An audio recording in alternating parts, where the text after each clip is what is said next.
Friends, welcome back to my channel. Today I am ready with another interesting story written by Mrs Sudha Murthy. The title of the story is Amma, What is Your Duty? The story goes like this, friends. At that time, my daughter Akshata was a teenager. By nature, she was very sensitive. On her own, she started reading for blind children at Ramana Maharshi Academy for the Blind at Bangalore. She was a scriber too. She used to come home and tell me about the world of blind people. Later, she wrote an essay on them called I Saw the World Through the Blind Eyes of Mary. Mary was a student at the academy who was about to appear for the pre-university exam. Once Akshata took Mary to Lal Bagh for a change. The conversation between them was quite unusual. Mary, there are different types of red roses in this park, Akshata told her. Mary was surprised. Akshata, what do you mean by red? Akshata did not know how to explain what was red. She took a rose and a jasmine and gave them to Mary. Mary, smell these two flowers in your hands. They have different smells. The first one is a rose. It is red in color. The second one is jasmine. It is white. Mary, it is difficult to explain what is red and what is white. But I can tell you that in this world there are many colors which can be seen and differentiated only through the eyes and not by touch. I'm sorry. After that incident, Akshata told me, Amma, never talk about colors when you talk to blind people. They feel frustrated. I felt so helpless when I was trying to explain to Mary. Now I always describe the world to them by describing smells and sounds which they understand easily. Akshata also used to help a blind boy called Anand Sharma at this school. He was the only child of a school teacher from Bihar. He was bright and jolly. He was about to appear for his second pre-university exam. One day I was heading for an examination committee meeting. At that time, I was head of the Department of Computer Science at a local college. It was almost the end of February. Winter was slowly ending and there was a trace of summer setting in. Bangalore is blessed with beautiful weather. The many trees lining the roads were flowering and the city was swathed in different shades of violet, yellow and red. I was busy getting ready to attend the meeting.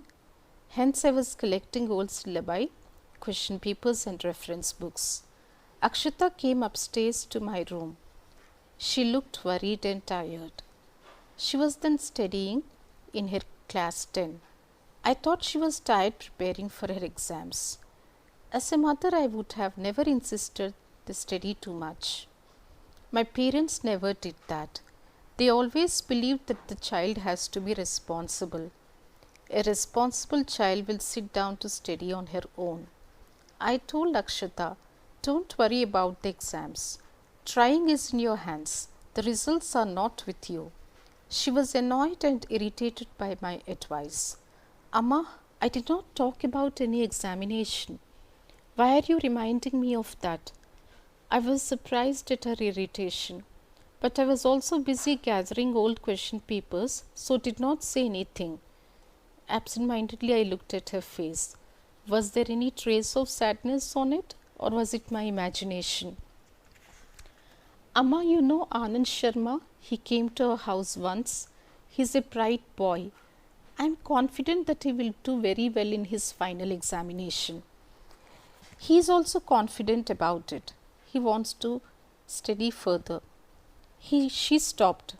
By this time, I had found the old question papers I had been looking for, but not the syllabus. My search was on. Akshata stood facing me and continued. Amma, he wants to study at St. Stephen's in Delhi. He does not have anybody. He is poor. It's an expensive place. What should he do? Who will support him? I'm worried.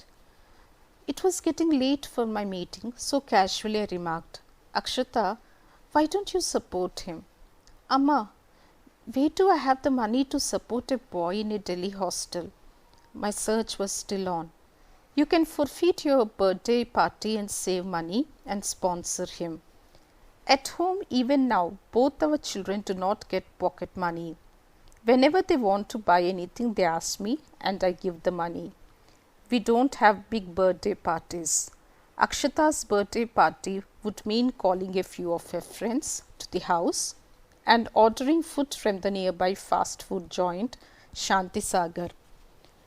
Amma, when an educated person like you, well-travelled, well-read, and without love for money does not help poor people, then don't expect anyone else to do.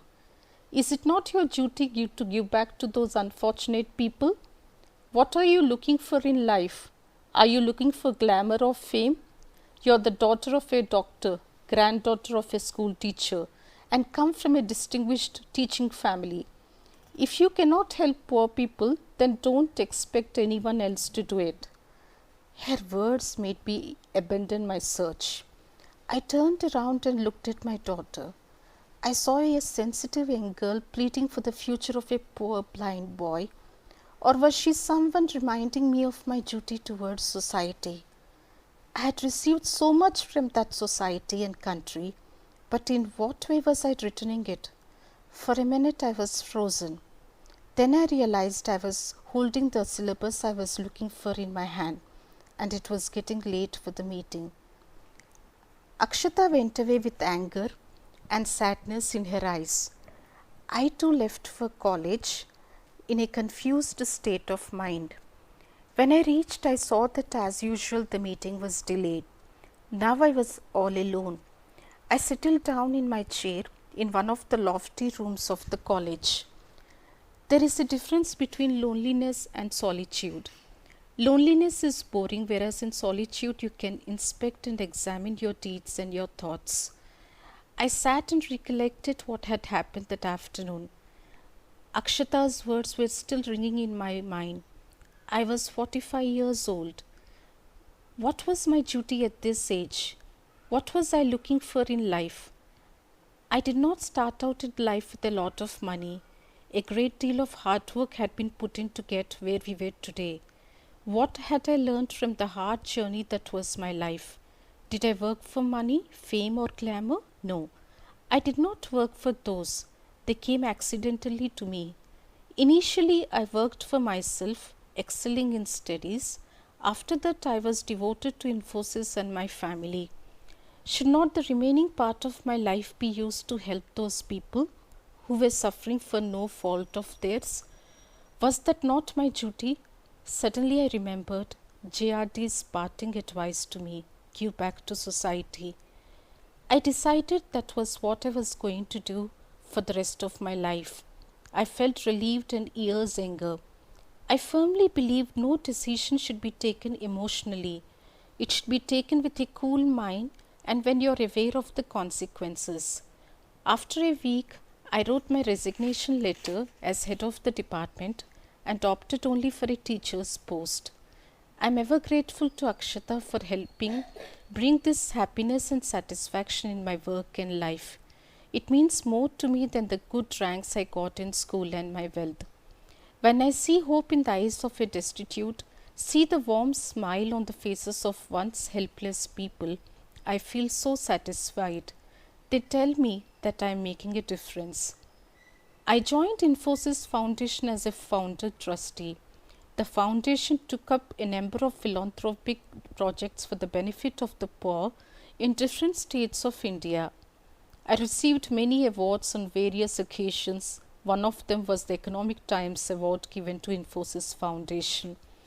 As a trustee, I was invited to receive this award. At that time, I remembered my guru. Now she was a student in USA. I told her, at least for one day, you must come for this award ceremony in Bombay. If you had not woken me up at the right time, I would not have been receiving it today. I want you to be present. I will remain indebted to Akshata forever for the way she made me change my life and the lesson she taught me. So friends, this is the story and I'm sure you must have liked the story. and I'm sure you will also be aspiring and working to make a difference in other people's lives. If you like this video, please subscribe to my channel and give a like to this video, friends. Forward this to your friends as much as you can. This will help me to make more videos, and it will also help me to think on those lines as to how to make it better. There is a lot of hard work involved in this, and lot of time goes into the research. So please, friends, try to encourage new talent. Thank you so much for listening to this audio story.